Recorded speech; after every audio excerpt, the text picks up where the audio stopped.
మీ జీఐఈటీ ఇప్పుడు జీజేయుగా మారింది. 2000కు పైగా ప్లేస్మెంట్స్, ఐపీఎం, కేపీఎంజీ వంటి సంస్థలతో ఇంటిగ్రేటెడ్ కోర్సులు. యూపీఎస్సీ కోచింగ్, అడ్మిషన్లు ఓపెన్. రూపారెడ్డి బాధితులమంటూ చాలా మంది నార్సింగి పోలీస్ స్టేషన్ దగ్గరికి వచ్చినటువంటి పరిస్థితి. అసలు ఏం జరిగింది, ఎందుకు బాధితులుగా వచ్చారు చెప్తున్నటువంటి అంటే ప్రకాష్ గౌడ్ గారి అబ్బాయి సంతోష్ గౌడ్ చెప్తుంది ఏంటంటే తనకి థ్రెట్ ఉంది, రూపారెడ్డి గారి అమ్మాయిని పెళ్లి చేసుకుంటానని దాడి చేయించారనేది ఆ అబ్బాయి చెప్తున్నాడు. కానీ అలాంటిది కాదు, ఇది వేరే వ్యవహారం అని చెప్పేసి వీళ్ళంతా చెప్తున్నారు. అసలు నిజమేంటో వాళ్ళ మాటలను విందాం. ఏం జరిగిందండి, మీరంతా ఎందుకు పిఎస్కి రావాల్సి వచ్చింది? ప్రకాష్ గౌడ్ గారికి మీకు ఏమైనా సంబంధం ఉందా ఏంటి అసలు?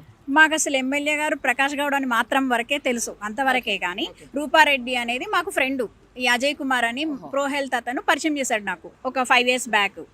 నాకు ఇట్లా డబ్బులు అవసరం ఉంది అని తీసుకుంటది, మళ్ళీ ఇస్తుంది, తీసుకుంటుంది. అట్లా ట్రస్ట్ గెయిన్ చేస్తుంది ఫస్ట్ ఎవరి దగ్గరైనా కొత్త పరిచయం అయిన తర్వాత.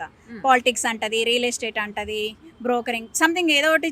ఆమె బిజినెస్ బిజీగా ఉంటుంది ఎప్పుడు కూడా, పిఎస్ఎల్ చుట్టూ తిరుగుతూ ఉంటుంది.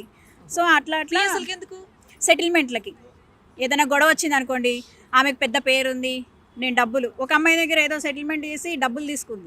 అట్లా చాలా మంది దగ్గర చేసింది. ఇప్పుడు పరిచయమైన వాళ్ళ దగ్గర ఖచ్చితంగా డబ్బులు తీసుకుంటది, వాళ్ళని ఎట్లయినా ట్రాప్ చేస్తుంది. అంటే ఒకవేళ జెంట్స్ అనుకోండి, తమ్ముడు, అన్న, అట్లా ఎమోషనల్ కనెక్షన్ పెట్టుకుంటది. నాకు ఇట్లా అవసరము, నాకు అక్కని, చెల్లిని అన్నప్పుడు ఎవరైనా హెల్ప్ చేస్తాం కదా, మనం అందరం మనుషులం కదా, మానవత్వంతో చేస్తాం. కానీ ఆమె దాన్ని అడ్వాంటేజ్ తీసుకొని మోసాలు చేస్తుంది. ఇప్పటి నుంచి కాదు. ఏమో రియల్ ఎస్టేట్ ఇన్వెస్ట్మెంట్ అని చెప్తుంది. ఎక్కడ చేసిన ఆమె సన్ రైజ్ కంపెనీలో అయితే అంజిరెడ్డి గారి దగ్గర పనిచేస్తున్నానని చెప్పింది. నన్ను కూడా వాళ్ళ ఆఫీస్కి తీసుకెళ్ళింది. రవీంద్ర రెడ్డి ఆమె భర్త అంటే సెకండ్. ఇక ఆమె హస్బెండ్ చనిపోయాడు. సో తను కూడా నాకు రాసిచ్చాడు. నా దగ్గర లాస్ట్ ఇయర్ 23 లక్షలు తీసుకున్నారు. తీసుకొని 3 lakhs ఎక్స్ట్రా ఇస్తామన్నారు. నేను ఇల్లు కొనుక్కుంటున్నా. నేను కూడా వేరే వాళ్ళ దగ్గర తెచ్చుకున్నా, అప్పు వడ్డీకి తెచ్చుకున్నా. నాకు కూడా మోసం చేసింది. అంటే ఫ్రెండ్షిప్ బాగా నమ్మించి గొంతుకు వస్తుంది అనమాట. అంత పెద్ద అమౌంట్ అలా ఇచ్చేసారండి? నేను ఇంటి కోసమని పెట్టుకున్నా. నాకు ఒక 1 month లోన్ వస్తే కడదామని పెట్టుకున్నాను. కానీ నన్ను కూడా మోసం చేస్తుంది. నిన్ను మోసం చేయను అని అందరికీ చెప్తుంది.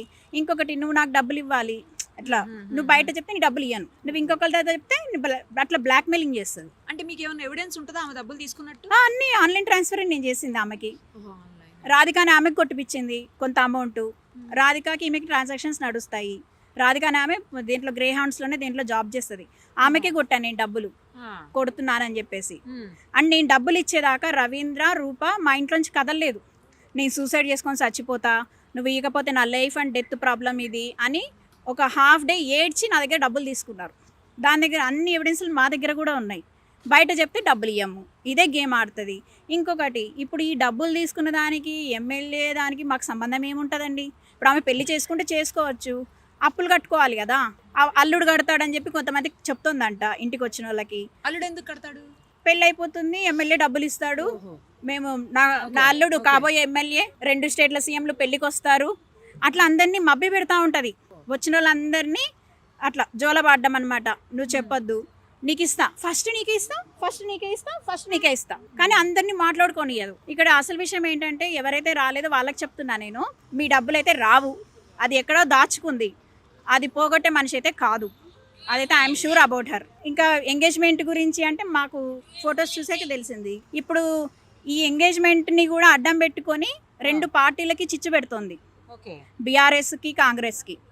అంటే తన కూతురి లైఫ్ని కూడా డబ్బుల కోసమే, బ్లాక్మెయిలింగ్ కోసమే అడ్డం పెట్టింది. అంటే అది తను ఎంతకైనా తెగించగలదన్నమాట. వాళ్ళ ఇంట్లో ఫర్నిచర్ అంతా నేను కొనిచ్చినవే. మీరు ఎందుకు కొనిచ్చారు? అప్పు మళ్ళీ ఇస్తా. మళ్ళీ వాళ్ళ కూతురు అడ్మిట్ అయితే క్రెడిట్ కార్డ్ బిల్లు నేనే ఇచ్చా. ఎందుకు అడ్మిట్ అయింది? ఏమైందో మనకు తెలియదు. ఎట్లా అడ్మిట్ అయింది లాస్ట్ ఇయర్. ఇప్పుడు ఆమెని ఎంక్వైరీ చేసి డబ్బులు ఎంత తీసుకుంది, ఏం చేసింది, మొత్తం డీటెయిల్స్ తెలుసుకోవాలి. అప్పుడే మిగతా 2021 నుంచి అంటే ఒక 10,000 తీసుకుంటుంది, 50,000 తీసుకుంటుంది, 5 లక్షలు తీసుకుంటుంది, మళ్ళీ ఇస్తుంది, నెలకో 2 నెలలకో ఇస్తుంది, రేపే ఇస్తానంటది. కొన్నిసార్లు ఇస్తుంది, కొన్నిసార్లు అదైంది ఇదైంది అంటది. మరి ఎట్లా చేస్తుంది అంటే, మేమేమనుకుంటాం బిజినెస్ చేస్తుంది కదా. ఆ ఎమ్మెల్యేలు ఫోటోలు అప్పట్లో ఎవరి దగ్గర కేసీఆర్ ఫోటోలు పెట్టుకుంటుంది, కేటీఆర్ ఫోటోలు పెట్టుకుంటుంది. మేమేమనుకుంటాం, అబ్బా ఈమె పబ్లిక్ ఫిగరు, సెలబ్రిటీ, నమ్మకస్తురాలని అనుకుంటాం కదా. వాళ్ళ ఫోటోల్ని కూడా అట్లా యూజ్ చేసుకుంటుంది, వాళ్ళ ఫేమ్ని కూడా అట్లా యూజ్ చేసుకుంటుంది. అంటే she is very very very dangerous, cunning, criminal minded lady. ఎప్పటి నుంచి ఇవ్వడం మానేసింది మీకు? లాస్ట్ ఇయర్ నుంచి ఆపేసింది. ఇది రాసించిన తర్వాత ఈ అజయ్ గాడ్ అనేవాడు అందరినీ పరిచయం చేస్తాడు దానికి. అంటే లైక్ అజయ్ ఎవరు అసలు? ప్రో హెల్త్లో ఉంటాడు వాడు. లైసెన్స్ కూడా లేదు, వాడు హాస్పిటల్ రన్ చేస్తున్నాడు. డాక్టర్ సందీప్ రెడ్డి దగ్గర ఉంటాడు వాడు. వాడే అందరినీ పరిచయం చేస్తాడు. ఇప్పుడు మాలాంటి వాళ్ళు ఎక్కడైనా పరిచయం అవుతారు, తను ఎట్లా ఏమంటారు ఏదో అంటారు కదా, వాడేం తీసుకుంటాడో నాకు తెలియదు. బ్రోకర్ అనుకోవచ్చు, కమిషన్ ఏమైనా ఉండొచ్చేమో. నేను ఇంత 5 లక్షలు ఇస్తే వాడికి ఏమైనా ఇస్తుంది. ఎప్పటి నుంచి మానేసింది ఆవిడ ఇవ్వటం మీకు రిటర్న్? మాకు ఇది ట్రాన్సాక్షన్ అయిన తర్వాత లాస్ట్ ఇయర్ డిసెంబర్లో ఇస్తానని చెప్పారు రవీంద్రారెడ్డి, రూపారెడ్డి. ఖచ్చితంగా మేము ఇస్తాము, మేము ఇయ్యము అని అనట్లేదు, ఇస్తాము అన్నారు. కానీ ఇవ్వడం అయితే ఆపేశారు. మీకు అప్పుడు అనుమానం లేదా? ఆ తర్వాత ఏమైనా ఇచ్చారు, ఆ తర్వాత ఏమి ఇవ్వలేదా? నేనేం చేశానంటే ఈ న్యూస్ని మొత్తం చెప్తాను అందరికీ అన్నా. అక్కడి నుంచి ఇంకా తను జాగ్రత్త పడింది. డబ్బులు ఇవ్వకుండా నువ్వేం చేస్తావు చేసుకో, లీగల్గా ఏమన్నా చేసుకుంటావా, నీ ఇష్టం వచ్చింది చేసుకో అనింది. నా దగ్గర అవి కూడా ఉన్నాయి స్క్రీన్ షాట్లు. సో ఇప్పుడు వాళ్ళు రాసి ఇచ్చింది ఇదేనా? ఇవాళ కాదండి, ఇది ఇక్కడ ఈరోజు ఇస్తామని 10/7/25కి ఇస్తామన్నారు.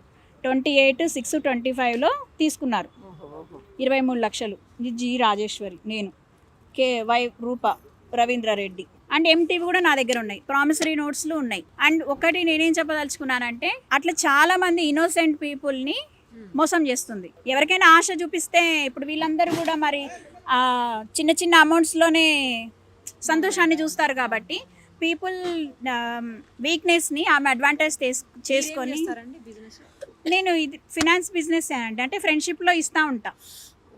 ఇంకా ఆమె నన్ను అట్లా ఫ్రెండ్ లాగా పెట్టుకొని బిజినెస్ లాగా చేసింది. అంటే ఆమెకు ఒకటే ఇచ్చా, మళ్ళీ ఎవరికి ఇవ్వలేదు. మీరు ఆమె దగ్గరలోనే ఉంటారా? మా ఇల్లు ఆమె ఇల్లు పక్క పక్కనే. సో ఎవరైనా అప్పులోళ్ళు వచ్చినా మా ఇంటికి వచ్చి రెస్ట్ తీసుకునేది వాళ్ళు వెళ్ళిపోయేదాకా. అంటే అట్లా. మరి అప్పులోళ్ళు వస్తున్నప్పుడు మీకు డౌట్ రాలేదా? మీ డబ్బులు కూడా అట్లానే? నాకేం చెప్పింది, పెద్ద అమౌంట్ వస్తుంది ఒకేసారి అన్నీ పోతాయి అని చెప్పేది. మరి పెద్ద అమౌంట్ ఎట్లా వస్తుంది అంటే వస్తుంది. సో మేము డబ్బులు ఇచ్చినప్పుడు మరి వెయిట్ చేస్తాం కదా, వస్తాయనే ఆశతోనే ఉంటాం కదా. ఇప్పుడు తెలిసిపోయింది ఆమె ఎవరికి ఇయ్యదు అని. కేసు ఫైల్ చేశారండి? కేసు పెట్టారండి. ఎఫ్ఐఆర్ అయిందా? సో ఇన్నోసెంట్ పీపుల్ ఎవరైతే ఉన్నారో వాళ్ళు మోసపోవద్దు. అది ఎవరైనా సరే ఆమె ఆశ చూపిస్తుంది. ఇంకా ఆమెకి అప్పులు ఎవరు ఇవ్వకూడదు. ఎలా బతుకుతుందో చూడాలి. అది కూడా. నా పేరు లక్ష్మి, నేను మైలార్దేవపల్లిలోనే ఉంటాను. నేను 3 సంవత్సరాల క్రితం 10 లక్షల రూపాయలు ఇచ్చాను. ఏదో బిజినెస్ పెడుతున్నాను, ఈ బిజినెస్లో 3 కోట్లు వస్తాయి, ఆ 3 కోట్లు రాగానే ఇస్తానని చెప్పి నన్ను మా ఏరియాలో ఉండే ఈ చెల్లెల్ని కూడా మభ్యపెట్టి అందరి దగ్గర డబ్బులు తీసుకున్నప్పటి నుంచి ఎప్పుడు ఇయ్యదు. ఎప్పుడు వెళ్ళినా కూడా వారానికి ఇస్తా, 10 రోజులకి ఇస్తా, నెలకి ఇస్తా అని చెప్తుందమ్మా. చాలామంది ఉన్నారు, దాని ఊబిలో పడిన వాళ్ళు చాలామంది ఉన్నారు. ఈ చెక్ ఏంది? ఈ చెక్కు ఇచ్చింది నేను ఒక 6 నెలల 7 నెలల క్రితము ఇంటి మీదకి పోయినా. ఎందుకంటే నాకు అసలు ప్రూఫ్ ఇయ్యలే, నాకు చదువు రాదు, ప్రూఫ్ ఇయ్యబోతే మా తమ్ముడు ఏమైనా ప్రూఫ్ ఉండాలక్క అని చెప్తే ఇంటి మీదకి వెళ్ళాం. ఇట్లాగే నేను వెళ్తే మా ఇద్దరికి చెక్కులు ఇచ్చింది, 2 చెక్కులు. నాకు ఈ డబ్బులు ఉన్నప్పుడు వేసుకోంటే ఒక 3 రోజుల నాడు ఈ చెక్ వేస్తే 10 రూపాయలు ఉన్నాయి అకౌంట్లో. బౌన్స్ అయింది. అయిన తర్వాత మణికొండకి చాలా మంది వచ్చారు ఆమె బాధితులు. వస్తే నాకు కూడా ఇన్ఫర్మేషన్ వస్తే నేను కూడా పోవటం జరిగింది అక్కడికి. పోతే ఈ వచ్చింది లొల్లి పెట్టడానికి అని చెప్పి నన్ను కులదూషణ చేసి నన్ను తిట్టిందమ్మా. తిట్టి తలుపేసుకుంటే ఆ తలుపు పగలగొట్టారు. తర్వాత పోలీస్ స్టేషన్కి వచ్చి మేము కంప్లైంట్ ఇవ్వటం జరిగింది. ఆమె ఏం చెప్తుంది, ప్రకాష్ గౌడ్ కొడుకుకి నేను కింద పడిపోయినమ్మా, నాకు షుగరు బీపీ, దానికి పైసలు ఇచ్చి దాని కొంప ముందు పడిపోతే నటిస్తుందంటది. అది నేను నటిస్తున్నానట, దాని ఇంటి ముందు పడిపోయి. అంత కర్మేందమ్మా నాకు పైసలు ఇచ్చి. ఇప్పుడు ఏంటి అసలు మ్యాటర్ అంటే ఈ ఎమ్మెల్యేని తీసుకొస్తుంది, కొడుకుని ఇన్వాల్వ్ చేసి ఆమె మీదకి మేమట చంపుతామట. మేము చంపేటట్టున్నామా? నీకు డబ్బులు ఇచ్చి చెక్కులు తెచ్చుకొని నిన్ను చంపుతామా మేము? ఇప్పుడు ఆ గేము. ఇప్పుడు ఈ అప్పులు తప్పించుకోవాలి అంటే ఆ ఎమ్మెల్యేని పెడుతున్నది. ఎమ్మెల్యే మాకు దగ్గర వాడే. మీరు ఎందుకు ఇచ్చారు? ఏం చేస్తానని? బిజినెస్ చేస్తానండి, ఏదో బిజినెస్ 3 కోట్లు వస్తున్నాయని చెప్పింది. ఎప్పుడు ఇస్తానంది తిరిగి? మళ్ళీ 2 నెలల్లో ఇస్తానంది. 2 నెలల్లో ఇస్తానంటే ఇక 4 ఏళ్ళు అవుతుందా, 3 సంవత్సరాల పైన అయింది. నాకు ఈ చెక్కు నెంబర్ చెప్పంటారు, నాకు వస్తుందమ్మా చెప్పటం గుర్తుంటుందా? నాకు ఈ టెన్షన్లకి షుగర్ పెరిగింది, బీపీ పెరిగింది. నా భర్తకి తెలియదు దానికి డబ్బులు ఇచ్చిన సంగతి.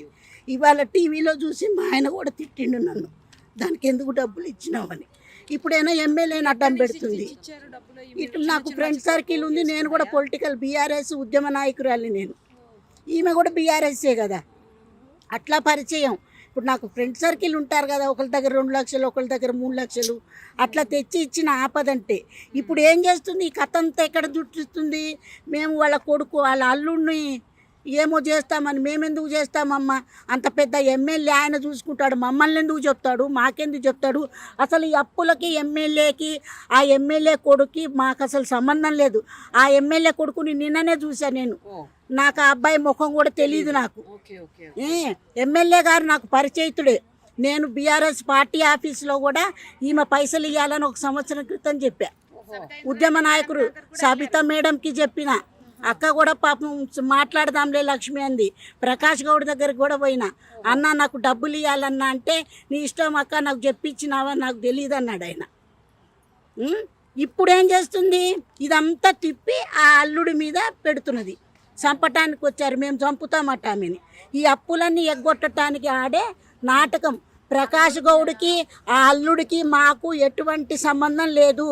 మాకు ఎమ్మెల్యేనే ఆయన, కానీ ఈ పైసలకి ఆయనకి ఎటువంటి సంబంధం లేదమ్మా.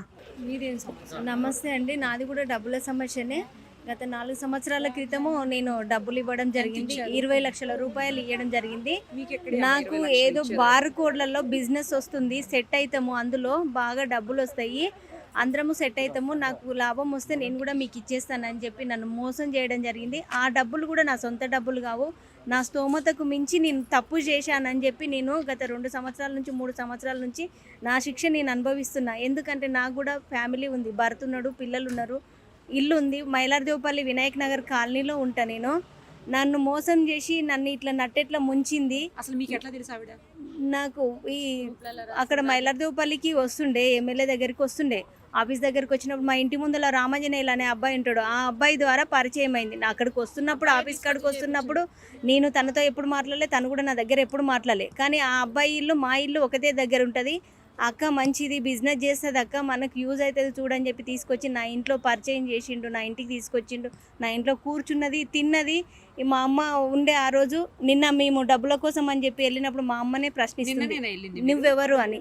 నిన్న వెళ్ళడానికి కారణం ఏంటంటే మేము గతంలో కూడా 2022లో 2022లో నేను డబ్బులు ఇవ్వడం జరిగింది. 2022 సంవత్సరం నుంచి నేను తిరుగుతూనే ఉన్నా. అంతకుముందు ఇల్లు అక్కడ మర్రి చెట్టు సైడ్ ఏదో కాలనీలో ఉండే, ఆ ఇల్లు ఖాళీ చేసింది. ఖాళీ చేసినప్పుడు నేను ఇల్లు ఎక్కడుంది అడ్రస్ తెలియదు అని చెప్పి నేను అప్పుడు సూసైడ్ అటెంప్ట్ చేసుకున్నా. నేను అప్పుడు ఎందుకంటే కాల్ లిఫ్ట్ చేయదని మేడం, నేను ఎప్పుడు ఫోన్ చేసినా కాల్ లిఫ్ట్ చేయకపోతుండే. నాకు ఎక్కడ పోయింది ఏంటిది అనేది చెప్పి నాకు తెలియదు. ఎవరు తెలిసిన వాళ్ళ ద్వారా ఉండి తెలంగాణ భవన్లో మీటింగ్ అవుతుంది, ఆ మీటింగ్ దగ్గరికి వస్తుంది, తను అక్కడికి వస్తే కలుస్తుంది అని చెప్పడం ద్వారా నేను వాళ్ళ సలహాతోనే నేను అక్కడికి వెళ్ళడం జరిగింది. అక్కడికి వెళ్ళిన తర్వాత అక్కడ ఆమెను పట్టుకున్న తర్వాత ఆమె చాలా మందిని చాలా ఎంక్వైరీలు చేసింది, నేను ఇక్కడికి ఎట్లా వస్తున్నానని ఎవరు చెప్పిండ్రు ఈమెకు అని చెప్పి. అక్కడ నుంచి నేను ఆమె దగ్గర కలిసినప్పుడు నేను ఇంటికి వెళ్ళడం జరిగింది. ఆడవాళ్ళ దగ్గరే తీసుకుంటుందా? ఇక మగవాళ్ళ దగ్గర ఎట్లా ట్రాప్లో పడేస్తుందో మాకైతే తెలియదు మేడం. మేము ఇచ్చింది అయితే ఆడవాళ్ళమే ఇచ్చినాము. నేను కూడా చేసింది ఈ మహిళా సంఘాల వాళ్ళు నా తరఫున ఇచ్చిండ్రు. నేను వాళ్ళ దగ్గర నుంచి 2 లక్షలు, 50,000, 3 లక్షలు, 4 లక్షలు వాళ్ళకి అవసరం లేకపోతే నేను తీసుకొని నేను అప్పులు కడుతున్నా, వడ్డీలు కడుతున్నా మేడం. ఇంకా అప్పు కూడా నేను ఎక్కడి నుంచి కట్టాలో తెలియదు. ఈ రోజు నేను మార్కెట్లో నా ఇల్లు అమ్ముకొని నేను రోడ్డు మీదకి వచ్చే పరిస్థితి వచ్చింది. ఎందుకంటే తనలాగా నేను మోసం చేయలేను. నేను అప్పులు చేసిన వాళ్ళ దగ్గర తనలాగా దుర్పాయించి నేను మోసం చేసి, నేను బస్తీలో ఉండే మహిళను మేడం, నేను లోకల్గా ఉంటాను. నేను ఎక్కడో వెళ్ళిపోయి పారిపోయి నేను ఎక్కడో పోయేదాన్ని కానీ నేను మేడం వీళ్ళ భర్త 3 రోజులు డబ్బులు ఎట్లా ఇచ్చినా ఆ డబ్బులు వచ్చేదాకా వాళ్ళ ఇంట్లోనే ఉండంటే వాళ్ళ ఇంట్లో కూడా 3 రోజులు ఉన్నది. అసలు ఏం తింటే వీళ్ళ మమ్మీ వెళ్ళి తీసుకొచ్చింది మని చచ్చిపోతుంది, 3 పిల్లలు ఉన్నారు, మేము డబ్బులు పోతే దానికి ఇచ్చింది, మోసపోయింది, డబ్బులు వస్తాయో రాగా, నా బిడ్డ చచ్చిపోతే నా బిడ్డకు 3 పిల్లలు ఉన్నాయని వాళ్ళ అమ్మ వెళ్ళి తీసుకొచ్చింది. నా భర్త కూడా 10 సార్లు వెళ్ళిండు, మా చెల్లె వెళ్ళింది, మా మరద వెళ్ళిండు, చాలా మంది. మేము ఇప్పుడు ఆమె తెచ్చి ఆమె ఇంటికి వచ్చి అప్పులు ఇచ్చిన వాళ్ళు ఈమెను వచ్చి కొడుతున్నారు. వాళ్ళ ఇంటికి తెలుసుకొని వాళ్ళ ఏరియాలోనే ఉన్నారు అప్పులు తెచ్చిన వాళ్ళు, వాళ్ళ ఇంటికి వచ్చి కొడుతున్నారు. పిల్లలు ఆమె పిల్లలు కూడా మాకు చదువుకు పెడతలేవు, మాకు బట్టలకు ఇస్తలేవు, నువ్వు ఎందుకున్నావే, నువ్వు సావు, ఎవరికో ఇచ్చినావు తీసుకురా డబ్బులు, లేదంటే అడే సావు అన్నది. మందు కూడా పోసుకున్నది. పక్కన ఈమె పరిచయం చేసినాడు, వీళ్ళు ఇంటి పక్కనే ఉంటాడు ఆ అబ్బాయి. ఈమెకు మేము ససదా బస్తాను మేము కూడా ఈమెకి ఇచ్చినాం డబ్బులు. ఎంతమందికి అప్పులు కడుతుందని ఇప్పుడు చెల్లె లేకుండా అన్న లేకుండా మాకు తెలిసిన తన నుంచి మేము తెచ్చిచ్చినాం. మా అమ్మ కూడా ఇచ్చింది. మా నాయన చనిపోతే ఆ డబ్బులు కూడా తెచ్చి ఇచ్చినాం. ఈమెను ఇడిచి పెట్టుకొని ఈమె చచ్చిపోతే ఈమె పిల్లలు ఎట్లా మేడం? ఇప్పుడు ఆమె అల్లుని రూపారెడ్డి ఇప్పుడు అల్లుని అడ్డం పెట్టుకొని ఆమె ఏదో చెప్తుంది, అల్లుడు చెప్తున్నాడు అంతేగాని ఈమెకు అల్లుడు ఇవాళ 2 నెలలు 3 నెలల పరిచయం అయింది. మేము డబ్బులు ఇచ్చి 4-5 నెలలు అయింది. ఈమె కాల్ రికార్డ్ తీసిన అంటున్నాడు ఆ అబ్బాయి. కాల్ రికార్డ్ ఇప్పుడు ఎట్లా తీసిండో అత్తకు ఈమెకు ఎన్ని రోజుల నుంచి కాల్ రికార్డ్ ఉందో మా కాల్ రికార్డ్ తీయాలి. ఆయన చచ్చిపోయినా ఆయనకు సాగు భయం ఉంది అంటున్నాడు కదా. ఇప్పుడు మరి ఈమె చచ్చిపోతే ఆమె పిల్లలకు ఆమె భర్త కాలుకు బాగాలేదు. వాళ్ళు చిన్న ఏదో బిజినెస్ పెట్టుకొని పని చేసుకుంటున్నారు. వాళ్ళు మేము వెళ్ళినా మేడం, ఇంటి మీదకి వెళ్ళి గొడవ చేయడానికి వెళ్ళలేదు. మామూలుగా ఈమెకు ఎన్ని తారీఖు చెక్ ఇచ్చింది? మీరు ఫస్ట్ పోయినరా? ఫస్ట్ పోతే చెక్ ఇచ్చింది. ఆ చెక్ ఇస్తే ఆ చెక్ బ్యాంకులో వేసుకుంటే అందులో 9 రూపాయలు ఉన్నాయని బ్యాంక్ మేనేజర్ ఆమెకు ఫోన్ చేస్తే మళ్ళీ ఏమైంది, నువ్వు ఇట్లా దొంగ చెక్కులు ఎందుకు ఇచ్చినావు అని పోయి అడగడానికి పోయిండ్రు. ఎవరెవరో వచ్చినని అందరు పోయి ఒకరికొకరికి నువ్వు ఇట్లా ఎందుకు చేస్తున్నావు అని అడగడానికి పోతే ఇంట్లో డోర్ లాక్ చేసుకున్నది. అల్లుని బయటనే పెట్టి అల్లుని బిడ్డని బయటనే పెట్టి డోర్ లాక్ చేసుకుంటే డోర్లు తొబ్బిరు. ఎంతగానో అని ఓపిక ఉంటది. ఎన్నిసార్లు అని మేము ఈ రోజే కాదు పోయింది, చాలా సార్లు పోయినా. మేము సబితా ఇంద్రారెడ్డి మేడం గారికి చెప్తాం, అక్క మా బాధ ఏదో మేము వెళ్ళగొట్టుకుంటాం చెప్తామంటే వాళ్ళకి చెప్తామంటే వాళ్ళ తను ఇప్పించుకోపోయి మాకెందుకు చెప్తున్నావు? ఈమె మహిళా సంఘం గ్రూప్లలో రాస్తుంది. నాకు కూడా అందరు తెలుసు అంటే ఎమ్మెల్యే ముందు నుంచి పరిచయం వీళ్ళకు. ఎవరికి చెప్పినా కానీ నువ్వు ఏ స్టేషన్ కు పోతావో చెప్పుకో, అక్కడ వాళ్ళు ఎవరన్నా ఇస్తే వాళ్ళ దగ్గరనే తీసుకో. నాకన్నా ఎక్కువ తెలుసా నువ్వు ఏడా చేసుకుంటా చేసుకో, బయట చెప్తే డబ్బులు రావు అని వాళ్ళు ఇట్లనే సతాయించి 4 ఏళ్ళ నుంచి ఇదే పరిస్థితి. ఈమెకు ఇంట్లో ఈ పరిస్థితి ఉందంటే 2 రోజుల నుంచి అన్నం లేదు. ఈ మనిషి అలానే ఉంది. పిల్లలు చదువుతున్నారు. పిల్లలు కూడా నువ్వు సావు మమ్మీ ఎందుకు నువ్వు వేస్ట్ అని అంటున్నారు. నా భర్త ఈ రోజు ఇంట్లో నుంచి వెళ్ళిపోమని కారణం మా అమ్మ వచ్చింది. రాత్రి బయట వండుకొని వచ్చింది. మేము ఈ రోజు లేచి రాత్రి ఇంట్లోకి వెళ్ళి వెళ్ళదొబ్బిండు భర్త. పిల్లలు ఎవ్వరు నమ్మతలేరు తల్లిని.